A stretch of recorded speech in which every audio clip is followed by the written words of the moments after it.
السلام علیکم ورحمۃ اللہ تعالی وبرکاتہ۔ نحمدہ ونصلی ونسلم علی رسولہ الکریم، اما بعد فاعوذ باللہ من الشیطان الرجیم، بسم اللہ الرحمن الرحیم۔ ان اللہ وملائکتہ یصلون علی النبی یا ایہا الذین آمنوا صلوا علیہ وسلموا تسلیما۔ اللہم صل علی سیدنا ومولانا محمد معدن الجود والکرم وآلہ الکرام وابنہ الکریم وبارک وسلم، صلاۃ و سلاما علیک یا رسول اللہ صلی اللہ تعالی علیہ وسلم۔ سبق نمبر 17 یہ بدعت کے بیان میں، اس سے پہلے میلاد شریف منانے کے بارے میں تفصیلی گفتگو ہوئی اور تقریباً 3 درسوں میں 3 حصوں میں اس کو بیان کیا گیا۔ تو بدعت کو خاص طور پر اس لیے بیان کر رہے ہیں، پیچھے والے درس سے اس کا تعلق یہ ہے کہ میلاد شریف کو اور اسی طرح ہمارے بہت سے معمولات کو ہمارے مخالفین بدعت کہہ دیتے ہیں، اور بدعت سے وہ یہ مراد لیتے ہیں کہ یہ گمراہی ہے، غلط ہے، نہیں ہونا چاہیے، یہ حضور کے زمانے میں نہیں تھا۔ تو یہ بار بار بدعت کا لفظ آتا ہے اور بار بار ہم پر اس کا اطلاق کرتے ہیں، ہمارے بہت سارے معمولات کے بارے میں یہ کہہ دیتے ہیں کہ یہ بدعت ہے، یہ نہیں ہونا چاہیے۔ تو بدعت کے بارے میں ہمیں جانکاری ہونی ضروری ہے کہ بدعت کا مطلب کیا ہوتا ہے، اور یہ جس طرح جو ہے کہ یہ بات ثابت کرنا چاہتے ہیں، یہ ان کے کہنے سے اس کا نتیجہ اور اس کا مطلب یہ نکلتا ہے کہ ہر بدعت بری ہوتی ہے، ہر بدعت گمراہی ہوتی ہے۔ تو کیا یہ صحیح ہے؟ تو حقیقت کیا ہے وہ ہمیں معلوم ہونا چاہیے۔ تو اسی وجہ سے اس بیان کو یہاں پر شامل کیا ہے، اور اس کی تفصیل انشاءاللہ ہم ابھی سماعت کریں گے۔ تو سب سے پہلے بدعت کہتے کسے ہیں اس کو بیان کرتے ہیں۔ کہتے ہیں بدعت سے مراد ہر وہ نیا کام ہے جو سرکار دو جہاں صلی اللہ علیہ وسلم کے مبارک دور میں نہ تھا، یعنی حضور کے زمانے میں نہیں تھا، بعد میں کسی نے اس کو شروع کیا، یعنی اس کو ایجاد کیا، تو یہ نیا کام ہو گیا اور یہ ہوا بدعت۔ اگر یہ کام شریعت سے ٹکراتا ہے تو اس بدعت کو بدعت سیئہ یعنی بری بدعت کہتے ہیں۔ یہ نام بھی یاد رہنا چاہیے، بدعت سیئہ، کیونکہ یہ اصطلاحی الفاظ ہوتے ہیں، یہ بہت جگہ پر استعمال ہوں گے، کتابوں میں بھی آئیں گے، تقریروں میں بھی آپ سنیں گے، بیانات میں بھی، تو یہ یاد ہوگا تو آپ کو بات سمجھ میں آ جائے گی۔ بدعت سیئہ مطلب بری بدعت، تو جو قرآن اور حدیث سے ٹکراتی ہو، جو بدعت شریعت سے ٹکراتی ہو، ظاہر سی بات ہے وہ بدعت کیا ہوگی؟ بری ہوگی۔ اسی کے بارے میں سرکار دو جہاں صلی اللہ علیہ وسلم نے ارشاد فرمایا کہ یہ مردود ہے، یعنی ایسی بدعت جو ہے وہ مردود ہے، یعنی اس کو رد کر دیا جائے گا، وہ قابل قبول نہیں ہے، یعنی وہ جائز ہی نہیں ہے۔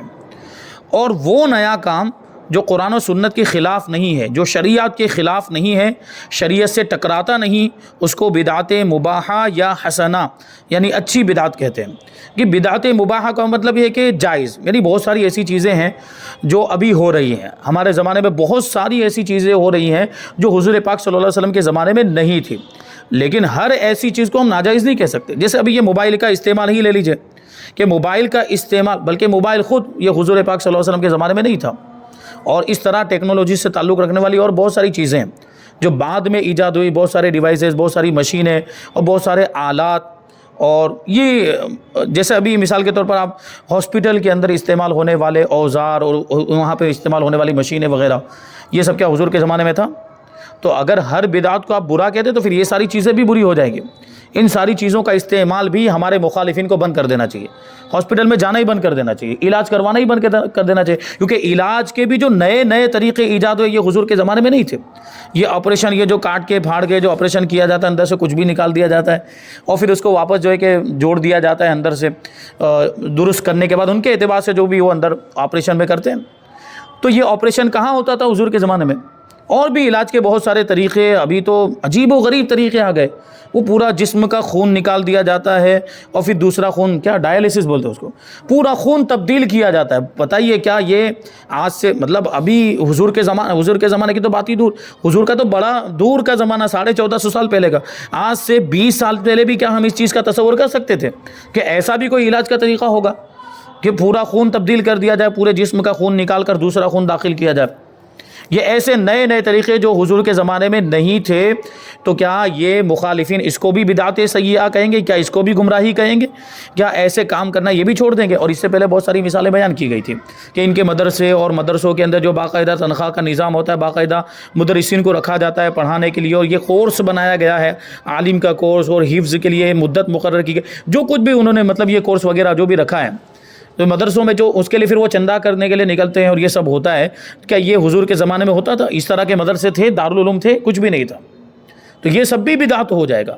اچھا، ہم لوگ ایک بات جب کرتے ہیں کہ جیسے ابھی میں نے مثال دی یہ ہاسپٹل کی اور ہاسپٹل کے آلات کی، تو اس کے جواب میں یہ لوگ کیا کہتے ہیں؟ ہم اس کی بات نہیں کر رہے، یہ تو دنیا کی چیز ہے، ہم دین کی چیز کی بات کرتے ہیں، یعنی جو دین میں نیا طریقہ ایجاد کرے گا وہ بدعت۔ تو اب آپ اس کو ان کے ذریعے جواب دیں کہ تمہارا مدرسہ یہ دین میں نہیں مانتے اس کو، دارالعلوم کو کیا دین میں نہیں مانتے جو اس میں تنخواہیں دے رہے ہو تم لوگ، اور باقاعدہ مدرسین کو، پڑھانے والوں کو آپ نے مقرر کیا ہوا ہے، وہاں پر رکھا ہوا ہے باقاعدہ ملازم، تو یہ دین کا کام نہیں ہے آپ کے اعتبار سے؟ تو کہیں گے ہاں دین کا کام، تو پھر یہ بھی بدعت ہوا، چھوڑ دو اس کو۔ نہیں چھوڑیں گے وہ۔ تو ماننا پڑے گا کہ ہر بدعت بری نہیں ہوتی، کچھ بدعتیں جائز بھی ہوتی ہیں اور کچھ بدعتیں اچھی بھی ہوتی ہیں، یعنی جو بدعت شریعت سے ٹکراتی نہیں ہے وہ یا تو جائز ہوگی یا اچھی ہوگی۔ اچھی ہوگی کا کیا مطلب ہوگا؟ کہ اس سے دین کو اور زیادہ تقویت مل رہی ہے، نیا کام ہے، لیکن نیا کام ہونے کے باوجود دین کا اس میں فائدہ ہے۔ جیسے ابھی یہ دارالعلوم کی ہی مثال ہے، یعنی اہل سنت و جماعت کا کوئی دارالعلوم ہے، سنیوں کا کوئی ادارہ ہے، تو اس سے دین کو فائدہ ملتا ہے، وہاں سے دین کے سپاہی پیدا ہوتے ہیں، علماء پیدا ہوتے ہیں جو بعد میں دین کی خدمت کرتے ہیں، لوگوں تک اسلام کا پیغام پہنچاتے ہیں، تو اس سے تو دین کو فائدہ ہو رہا ہے۔ ابھی یہ سوچے کہ یہ دارالعلوم اس طرح اس انداز میں، دارالعلوم کی بلڈنگ اور دارالعلوم کا جو نظام، اس کا سسٹم یہ حضور کے زمانے میں نہیں ہوتا تھا، یہ بدعتیں ہم کو نہیں کرنا چاہیے، تو دین کا کام بند ہو جائے گا، تو اس سے فائدہ ہو رہا ہے، تو یہ بدعت کیا ہوگا؟ یہ بدعت اچھی ہو گئی، اور اس کو کیا کہیں گے؟ بدعت حسنہ، یعنی یہ اچھی بدعت ہے، اور حکم کے اعتبار سے مباح ہے تو وہ مباح ہوگی، اور مستحسن ہے تو حسنہ ہوگی۔ بلکہ بعض بدعات حسنہ تو واجبہ بھی ہوتی ہیں، کچھ چیزیں ایسی ہیں جو واجب بھی ہے، جیسے ابھی قرآن مجید کو سمجھنے کے لیے صرف و نحو کو پڑھنا، یعنی عربی گرامر کو پڑھنا، کہ حضور پاک صلی اللہ علیہ وسلم کے زمانے میں حضور تو خود عرب کے رہنے والے، عربی، اور صحابہ بھی سارے جو شروع میں تھے، بعد میں جب اسلام پھیلا تو دوسرے صحابہ بھی اس میں شامل ہوئے، تو ان کی زبان ہی عربی، تو ان کو عربی گرامر پڑھنے کی ضرورت، صرف و نحو پڑھنے کی ضرورت ہی نہیں تھی۔ لیکن ہمارے جیسے لوگوں کے لیے، ہم ہندوستان کے رہنے والے، بر صغیر کے رہنے والے، یا دوسرے ممالک، عرب کے علاوہ دوسرے ممالک کے رہنے والے، تو ان کو عربی نہیں آتی، تو ان کو عربی سیکھنے کے لیے گرامر پڑھنی پڑے گی کہ نہیں؟ اور یہ پڑھنا ضروری اس وجہ سے ہو جاتا ہے کہ اگر ہم گرامر نہیں پڑھیں گے تو عربی نہیں آئے گی، عربی نہیں آئے گی تو قرآن و حدیث کو نہیں سمجھ پائیں گے، جبکہ قرآن و حدیث کو سمجھنا ہمارے لیے واجب اور ضروری ہے، تبھی تو عمل کر پائیں گے۔ تو قرآن و حدیث کو سمجھنے کے لیے صرف و نحو کو سیکھنا ضروری ہو گیا، تو اس پر بھی کیا بدعت کا فتویٰ لگائیں گے؟ ان کے مدرسوں میں بھی پڑھائے جا رہے ہیں، ان کے مدرسوں میں بھی صرف و نحو پڑھایا جا رہا ہے، کہ حضور کے زمانے میں پڑھایا جاتا تھا صرف و نحو اس طریقے سے نہیں پڑھایا جاتا تھا۔ تو یہ چیزیں، بعض بدعتیں تو ضروری بھی ہے۔ جیسے ایک اور مثال دوں آپ کو میں، قرآن مجید جب حضور پاک صلی اللہ علیہ وسلم کے زمانے میں لکھا گیا، یا صحابہ کے زمانے، بلکہ حضرت عثمان غنی رضی اللہ تعالیٰ عنہ کے زمانے میں بھی جو قرآن مجید لکھا گیا، اس کے نسخے تیار کیے گئے اور دنیا کے مختلف علاقوں میں بھیجے گئے، اس میں زیر زبر نہیں تھے، اس میں اعراب نہیں تھے۔ یہ اعراب کس نے لگائے؟ حجاج بن یوسف بڑا ظالم و جابر تھا، حجاج بن یوسف نے لگائے۔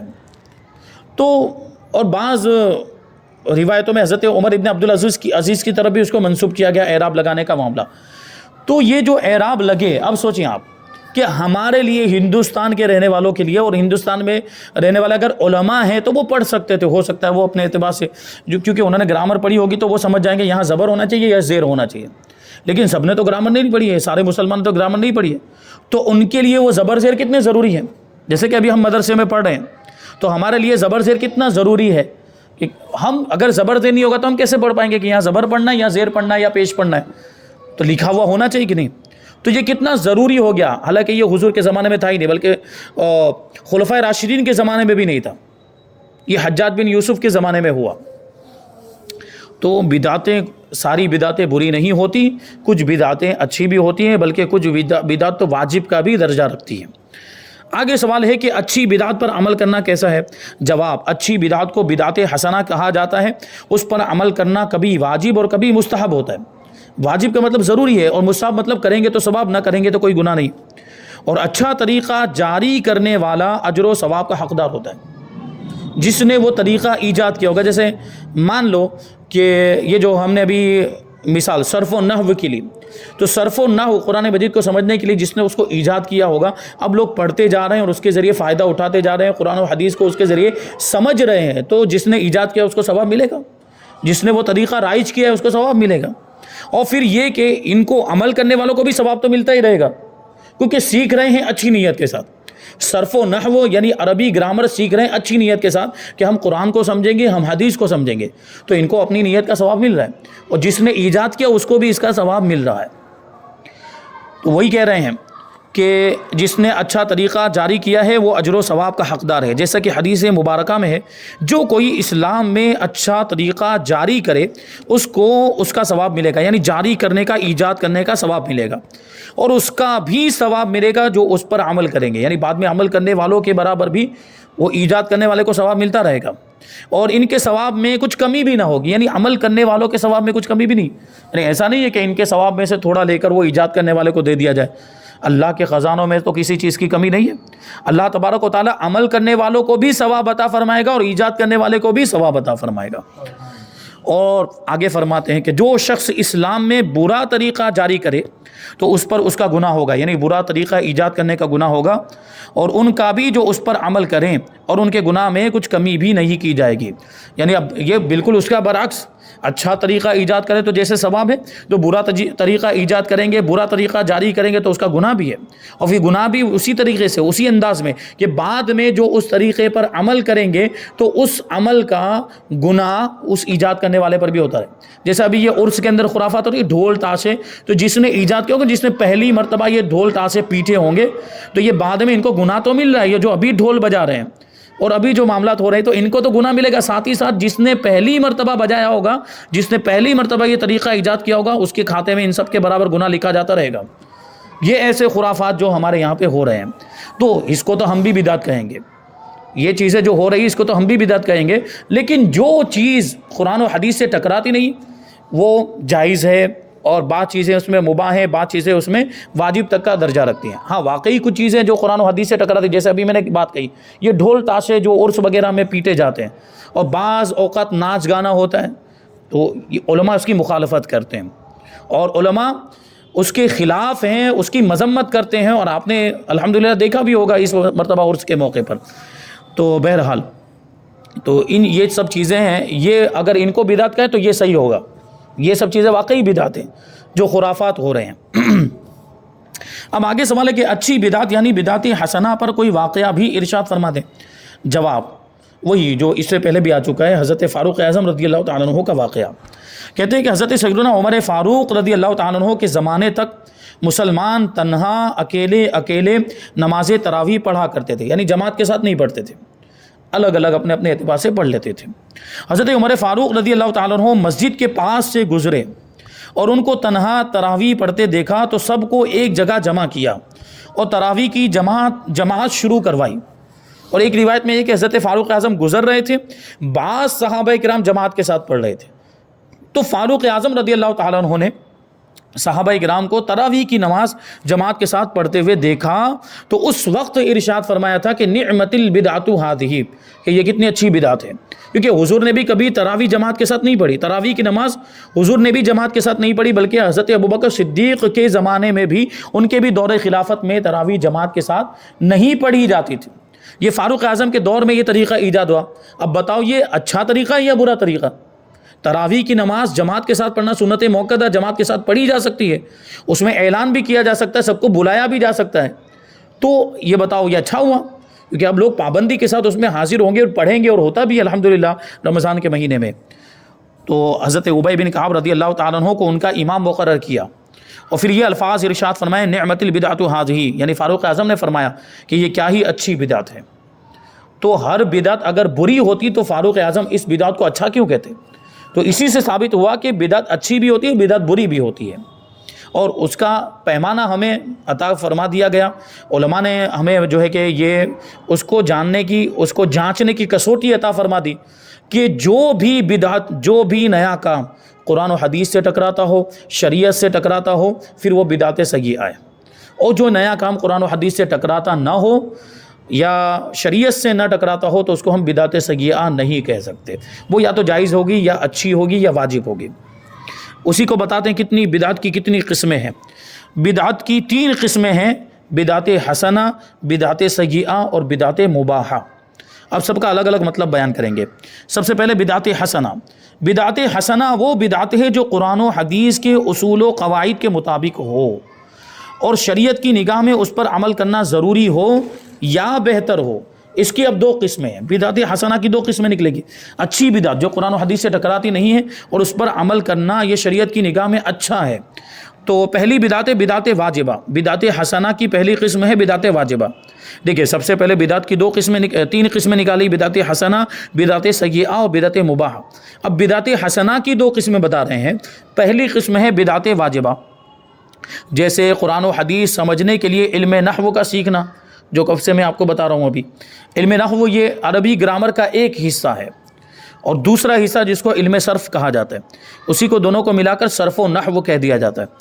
تو جیسے قرآن و حدیث سمجھنے کے لیے علم نحو کا سیکھنا ضروری ہے، واجب ہے، اور گمراہ فرقوں پر رد کرنے کے لیے دلائل قائم کرنا یہ بھی بدعت ہے. کیونکہ حضور کے زمانے میں اس طرح یہ فرقے تھے ہی نہیں کہ ان کا رد ہو. یہ فرقے تو بعد میں ہوئے، تو ان کا رد کرنے کے لیے اب دلیلیں قائم کرنی پڑے گی اور ان کا رد کرنا پڑے گا. واجب ہے لوگوں کو ان کی گمراہی سے بچانے کے لیے، تو اب یہ واجب و ضروری ہو گیا. اور دوسرے نمبر پر ہے بدعت مستحبہ، جیسے مدرسوں کی تعمیر اور ہر وہ نیک کام جس کا رواج ابتدائی زمانے میں نہیں تھا، جیسے محفل میلاد شریف وغیرہ، یہ سب مستحب میں آئے گا. اب بدعت سیئہ کہتے ہیں کہ بدعت سیئہ وہ بدعت ہے جو قرآن و حدیث کے اصول و قواعد کے مخالف ہو. اس کی بھی 2 قسمیں ہیں. ایک بدعت محرمہ، جیسے برے عقائد. بدعت محرمہ یعنی حرام.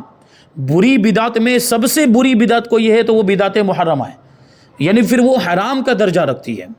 جیسے برے عقائد، کیونکہ یہ بعد میں جو گمراہی والے یہ جو فرقے، یہ ان کا فرقہ خود ہی بدعت ہے اور وہ بھی بدعت سیئہ.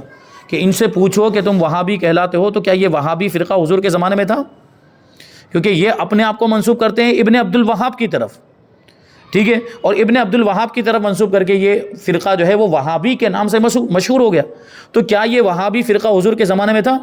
تو یہ تو پورا فرقہ ہی بدعت ہو گیا پھر، اور پورا فرقہ. اور ان کے عقائد اہل سنت و جماعت کے عقائد سے بالکل خلاف ہیں. اہل سنت و جماعت کے عقائد سے خلاف ہیں بہت سارے ان کے ایسے عقائد. تو ان کے یہ جو عقائد وہ بھی بدعت ہوئے، کیونکہ ہمارے جو عقائد الحمدللہ اہل سنت و جماعت کے تو عقائد وہ ہیں جو صحابہ کے عقائد، جو اہل بیت کے عقائد، جو بزرگان دین کے عقائد ہیں. تو یہ ہو گئی بدعت محرمہ. دوسرے نمبر پر ہے بدعت مکروہہ، جیسے گناہوں کے نت نئے انداز. گناہ پہلے بھی ہوتے تھے لیکن اب دیکھیں نئے نئے طریقے آ گئے گناہوں کے. موبائل ہاتھ میں آ گیا. موبائل جو یہ گناہوں کی جڑ ہے. اس سے آپ اچھا کام بھی کر سکتے ہیں لیکن برے کام بھی بہت زیادہ کثرت کے ساتھ اس موبائل کے ذریعے ہو سکتے ہیں. اور آج نوجوان نسل اسی موبائل کے ذریعے طرح طرح کے گناہوں میں مبتلا ہے. تو یہ بھی بدعت مکروہہ ہے. اب آ گئی تیسرے نمبر پر بدعت مباحہ. بدعت مباحہ، اچھا گناہ تو گناہ ہے، گناہ تو اپنے اعتبار سے وہ گناہ کی جو حیثیت ہے وہ تو اس کی اپنی جگہ پر، لیکن یہ نئے انداز میں گناہ کرنا اس کو بدعت مکروہہ کہہ رہے ہیں.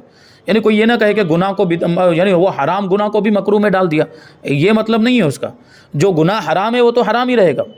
جیسے موبائل کے اندر گندی فلمیں دیکھنا وہ حرام ہے تو وہ تو حرام ہی ہے. اب اس کو بدعت مکروہہ اس لیے کہہ رہے ہیں کہ وہ موبائل کے ذریعے نئے انداز میں، کہ اس سے پہلے یہ اس طرح سے گناہ نہیں ہوتا تھا. موبائل کی ایجاد جب نہیں ہوئی تھی تو موبائل یہ اس طرح جو ابھی موبائل کے ذریعے جو گناہ ہو رہے ہیں وہ پہلے نہیں ہوتے تھے، وہ دوسرے انداز میں ہوتے تھے. تو یہ نیا انداز ایجاد ہوا ہے. یہ نئے طریقے کو بدعت مکروہہ کہیں گے. ورنہ جو گناہ حرام ہے وہ تو حرام پہلے بھی تھا، اب بھی ہے اور آگے بھی رہے گا.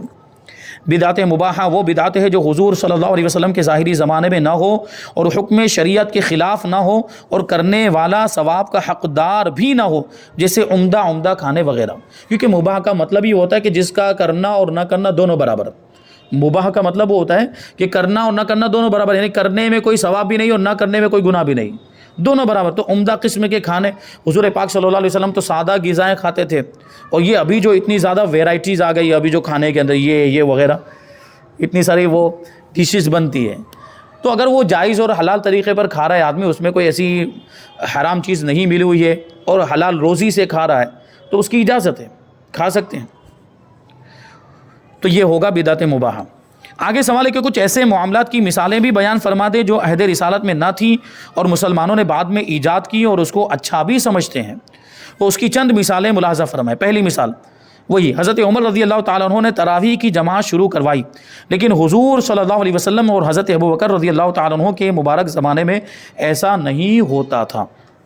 دوسری مثال قرآن پاک کے اوپر نقطے اور اعراب حجاج بن یوسف کے دور میں لگے ہیں، اور چاروں صحابہ علیہم رضوان نے یہ کام نہیں کیا جو اس نے کروایا، یعنی حجاج بن یوسف نے کروایا، اور اس پر کسی عالم نے انکار بھی نہیں کیا، کیونکہ حجاج بن یوسف کے زمانے میں بھی تو علماء موجود تھے، کسی نے انکار نہیں کیا۔ علماء حق کی اجازت و تحسین کی بنیاد پر یہ عمل بھی مستحسن ہے، یہ عمل بھی اچھا ہے، بلکہ جو ہمارے مخالفین جو ہر جگہ بدعت بدعت کہتے ہیں تو ان کو پھر یہ اعراب زیر زبر کو بھی بدعت کہنا چاہیے، یعنی بری بدعت کہنا چاہیے، جبکہ ان کے مدرسوں میں بھی جو قرآن شریف رکھا ہوا ہے اس میں بھی اعراب لگے ہوئے ہیں۔ اس میں تو کیا ان کے جو ماموں جان یعنی نجدی ان کے یہاں کا چھپا ہوا ہے اس میں بھی تو ہے، اس میں بھی اعراب لگے ہوئے ہیں۔ نجدی حکومت جو چھاپ رہی ہے سعودی حکومت، اس میں بھی اعراب لگے ہوئے ہیں، ان کے اوپر بدعت کا فتویٰ لگائیں پھر۔ تیسری مثال مسجد میں امام کے کھڑے ہونے کے لیے محراب بنانا، کہ یہ باقاعدہ جو محراب ہے یہ حضور کے زمانے میں مسجد نبوی جو تھی اس میں یہ محراب نہیں، یہ بعد میں بنائی گئی۔ کب بنائے کہ ولید مروانی کے دور میں سیدنا عمر ابن عبدالعزیز رضی اللہ تعالیٰ عنہ نے اس کو ایجاد کیا تھا، یہ محراب کا طریقہ۔ اور چوتھی مثال 6 کلمے جو پڑھے جاتے ہیں، بچوں کو پڑھائے جاتے ہیں 6 کلمے، یہ حضور کے زمانے میں تھے نہیں تھے، بعد میں ایجاد ہوئے۔ اس طرح حضور صلی اللہ علیہ وسلم کے مقدس دور میں یہ اس طرح مرتب نہیں تھے جس انداز میں ابھی یہ پہلا ہے یا یہ دوسرا ہے یا تیسرا، ورنہ لا الہ الا اللہ محمد الرسول اللہ یہ تو تھا، لیکن اس کو پہلا کلمہ بنانا ہے، دوسرا نہیں بنانا، دوسرے نمبر پہ کون سے کلمے کو رکھنا ہے، یہ سب جو ترتیب یہ بعد میں دی گئی ہے، پہلے حضور کے زمانے میں نہیں تھا۔ لیکن ان کاموں کو کوئی بھی گناہ نہیں کہتا اور نہ ہی کوئی منع کرتا ہے، آخر کیوں؟ اس کا مطلب یہی ہے کہ یہ بدعت بری نہیں، یہ اچھی بدعت ہے۔ اس کی وجہ یہ ہے کہ ممانعت کی دلیل موجود نہیں ہے، اگرچہ حضور صلی اللہ علیہ وسلم یا صحابہ کرام علیہم رضوان کے زمانے میں بعض کام نہیں ہوئے، مگر چونکہ آپ صلی اللہ علیہ وسلم اور صحابہ کرام علیہم رضوان نے ان سے منع بھی نہیں فرمایا ہے، لہٰذا یہ کام کرنا جائز ہے۔ کیونکہ ایک قاعدہ کلیہ بھی ہے کہ حرام اور ناجائز کام قرآن اور حدیث کے اندر بیان کر دیے گئے، یا شریعت کے اصول کی روشنی میں کچھ کام ایسے ہوتے ہیں جو ناجائز ہوتے ہیں یا گناہ ہوتے ہیں، لیکن کچھ کام ایسے ہیں جن کے تعلق سے قرآن اور حدیث میں کچھ بھی نہیں آیا، یا اقوال صحابہ اقوال ائمہ میں کچھ بھی نہیں آیا کہ یہ جائز ہے یا ناجائز ہے، تو اس کو مباح سمجھا جائے گا، یعنی اس کو جائز سمجھا جائے گا جب تک کہ اس کے ناجائز ہونے کی کوئی دلیل ہمارے سامنے نہیں آ جاتی۔ ہمارے سامنے کا مطلب کیا، علماء کے سامنے، کیونکہ عوام کو تو پتہ ہی نہیں چلے گا کیا دلیل اور کیا دعویٰ اور کیا وہ۔ تو بہرحال تو یہ چیزیں ہیں، تو یہاں پر یہ بدعت کا بیان مکمل ہو گیا۔ اس کے بعد ہے تقلید کا بیان۔ تقلید کو سب سے پہلے یہ سمجھنا ہے کہ جو ہم امام کی تقلید کرتے ہیں، جیسے ہم امام اعظم ابو حنیفہ نعمان بن ثابت رضی اللہ تعالیٰ عنہ کے مقلد ہیں، تو ایسا ہم کیوں کرتے ہیں اور ایسا کرنا ضروری ہے یا ضروری نہیں ہے، ضروری ہے تو کیوں ہے، اس کی اہمیت اور ضرورت انشاءاللہ یہ آئندہ درس میں ہم شامل کریں گے۔ اللہ تبارک و تعالیٰ کی بارگاہ میں دعا ہے کہ جو کچھ بھی بیان ہوا اس پر ہم سب کو عمل کرنے کی توفیق عطا فرمائے۔ وما علینا الا البلاغ۔ السلام علیکم۔